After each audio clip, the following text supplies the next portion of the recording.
Hello students. आज के इस वीडियो में हम जेई एडवांस्ड के 2016 से लेके 2021 तक के पेपर्स का एनालिसिस करेंगे।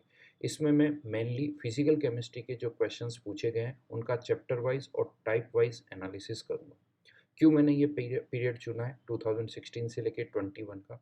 बिकॉज 2016 ऑनवर्ड्स पेपर के लेवल में काफ़ी कुछ चेंज हुआ है। तो मुझे लगता है कि ये जो पीरियड है ये काफ़ी अच्छा और टाइम है जिससे हम नेक्स्ट ईयर्स के पेपर्स को भी प्रेडिक्ट कर सकते हैं। तो चलिए देखते हैं सबसे पहले किस चैप्टर से कितने क्वेश्चंस पूछे गए हैं। तो फर्स्ट बात करते हैं चैप्टर वाइज किसका वेटेज कितना रहा है। तो अगर हम इस बार डायग्राम को देखते हैं तो सबसे ज़्यादा जो क्वेश्चंस पूछे गए हैं लास्ट 6 ईयर्स में वो पूछे गए हैं इलेक्ट्रोकेमिस्ट्री और थर्मोडायनेमिक्स से। एवरेज यानी टोटल देखा जाए तो 12 क्वेश्चन है, यानी एवरेज 2 क्वेश्चंस पर ईयर। यहाँ पर मैं आपको ये क्लियर करना चाहता हूँ कि बहुत सारे क्वेश्चंस मल्टीपल कॉन्सेप्ट के होते हैं, मल्टीपल चैप्टर्स के मिक्स्ड क्वेश्चंस होते हैं। जैसे कोई क्वेश्चन हो सकता है वो इलेक्ट्रोकेमिस्ट्री का भी कुछ पार्ट हो और सरफेस केमिस्ट्री का भी कुछ पार्ट हो, तो उसको मैंने एक ही चैप्टर में कंसिडर किया, तो इलेक्ट्रो में कंसिडर किया है या सरफेस में।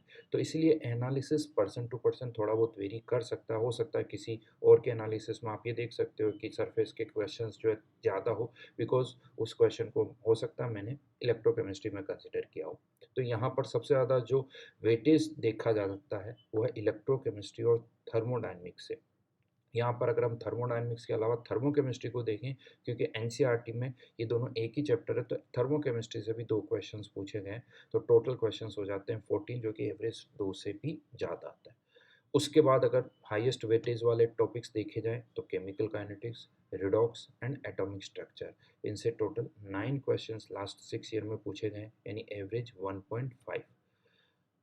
यहीं पर अगर हम केमिकल काइनेटिक्स की बात करें तो केमिकल काइनेटिक्स के साथ अगर हम रेडियो एक्टिविटी कंबाइन कर दें, क्योंकि दोनों में कॉन्सेप्ट काफ़ी कुछ सिमिलर है, तो टोटल 12 क्वेश्चंस हो जाते हैं, यानी एवरेज अगेन 2 क्वेश्चंस का आ जाता है अगर हम इन दोनों चैप्टर्स को कंबाइन करते हैं, chemical kinetics and radio activity. Afterwards liquid solution 8 questions पूछे हैं लास्ट 6 ईयर्स में। आयनिक इक्विलिब्रियम लास्ट 6 ईयर्स में टोटल 5 क्वेश्चंस है, लेकिन हाँ, यहाँ पर भी आयनिक और केमिकल को अगर हम एक साथ देखें तो केमिकल से टोटल 3 क्वेश्चन है, आयनिक से 5, यानी एवरेज 1.33 क्वेश्चन पूछ रहा है इस पर्टिकुलर इक्विलिब्रियम चैप्टर का। Then solid state total 5 questions, gaseous mole concept से average total 4 question, surface chemistry से 3, यानी 50% पेपर्स में सरफेस से क्वेश्चंस पूछे गए हैं लास्ट 6 ईयर्स में 50%। ये चैप्टर थोड़ा डिफरेंट है, आपको एनसीईआरटी से अच्छी तरह से रीड करना चाहिए। तो ये तो था टोटल कितने क्वेश्चंस पूछे गए। बट क्या इसका ये मतलब है कि हर एक पेपर में थर्मोडायनेमिक्स के 2 क्वेश्चंस ही आए? नहीं, ऐसा नहीं है। वेरी करता है, किसी ईयर पेपर में क्वेश्चन आया है और किसी ईयर नहीं भी आया है। जैसे अगर हम पर ईयर वाइज अगर डेटा देखें यहाँ पर थर्मोकेमिस्ट्री से, तो 2016 में केवल एक क्वेश्चन पूछा गया, 2017 में 2, 2018 में सडनली 3 क्वेश्चन हो गए। बट इसके बाद 2019 में हम देखते हैं कि कोई क्वेश्चन नहीं पूछा गया। हाँ, थर्मोकेमिस्ट्री से एक क्वेश्चन पूछा गया, बट थर्मोडायनेमिक्स से कोई क्वेश्चन नहीं था। 2020 में 2 क्वेश्चन थे, 2021 में 4 क्वेश्चन थे। तो ये कोई फिक्स्ड नहीं है, बट हम एवरेज यूज़ कर सकते हैं। एवरेज को माइंड में रखा जा सकता है कि क्वेश्चंस के चांसेस क्या है। तो ऐसा कोई फिक्स नहीं है कि हर साल क्वेश्चन आया ही आया है, बट चांसेस के बारे में प्रेडिक्शन की जा सकती है। इलेक्ट्रोकेमिस्ट्री का भी अगर आप डिस्ट्रीब्यूशन देखें तो कुछ हद तक ऐसे ही रहा है, 2 3 3, एक भी क्वेश्चन नहीं है, एक क्वेश्चन 3।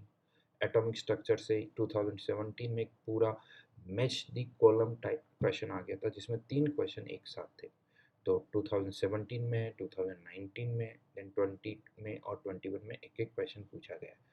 सरफेस केमिस्ट्री से अगर हम देखें तो 2017 में पूछा गया, 2019 में पूछा गया और 2021 में। क्या इसका मतलब 2023 में आएगा, 2022 में नहीं आएगा? ये देखने वाली बात है। प्रेडिक्शन आप खुद कर सकते हो कि क्या होगा, बट गारंटी किसी भी चीज़ की नहीं है। तो हर एक चैप्टर से कब क्वेश्चन आया है वो आप देख सकते हो, और एवरेज भी मैंने यहाँ पर लिखा हुआ है। यहाँ पर एवरेज सबसे ज़्यादा हुई थर्मोडायनेमिक्स, फिर इलेक्ट्रोकेमिस्ट्री, फिर atomic structure, then kinetics, redox, liquid solution, ये एवरेज यहाँ पर हम देख सकते हैं। उसके बाद आगे बढ़ते हैं, क्योंकि पेपर जो होता है, पेपर में आप देखते हो कि क्वेश्चंस के पैटर्न भी अलग होते हैं। 4 तरह के पैटर्न्स पर क्वेश्चन मेनली पूछे जा रहे हैं।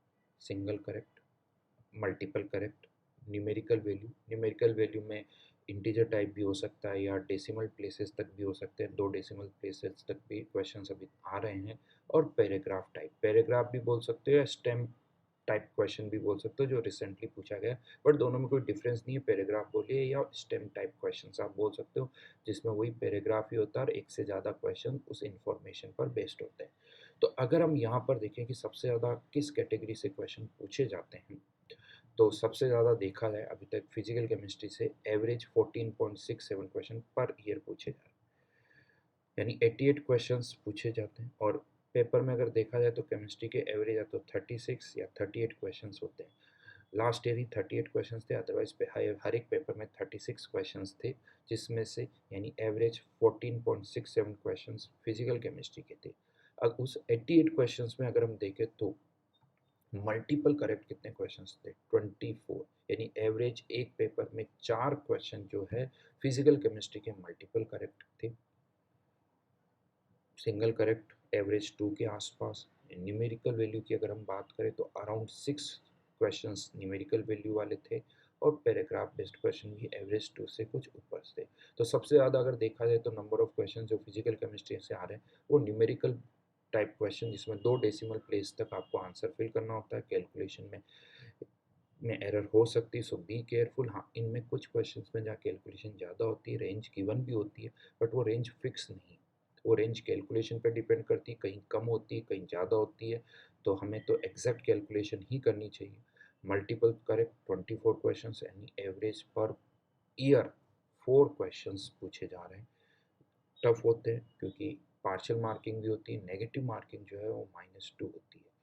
तो ये एक तरह से एक आइडिया हमें देता है कि किस तरह के क्वेश्चंस कितने पूछे जाएंगे, यानी सिंगल करेक्ट से ऑलमोस्ट डबल जो है वो मल्टीपल टाइप्स है, मल्टीपल से ज़्यादा न्यूमेरिकल टाइप्स है, और पैराग्राफ जो है वो सिंगल करेक्ट की तरह ही होते हैं। तो अगर आप इन दोनों को भी कंबाइन करते हो तो एक तरह से 3 तरह की कैटेगरी होगी, मल्टीपल, न्यूमेरिकल और सिंगल करेक्ट के साथ पैराग्राफ को अगर कंबाइन कर दिया जाए तो मोर और लेस डिस्ट्रीब्यूशन जो है इक्वल यहाँ पर रहता है। तो आई होप ये जो एनालिसिस है थोड़ा बहुत आपकी हेल्प करेगा, जो अभी जेई का पेपर होने जा रहा है उसमें भी आपकी हेल्प करेगा, ताकि आप पहले से प्रिपेयर्ड रहो कि किस तरह के क्वेश्चंस आएंगे, किस चैप्टर से ज़्यादा क्वेश्चंस आ सकते हैं, तो वहाँ पर हमें कोई सरप्राइजिंग एलिमेंट ना मिले। तो इसी के साथ थैंक यू, बाय बाय।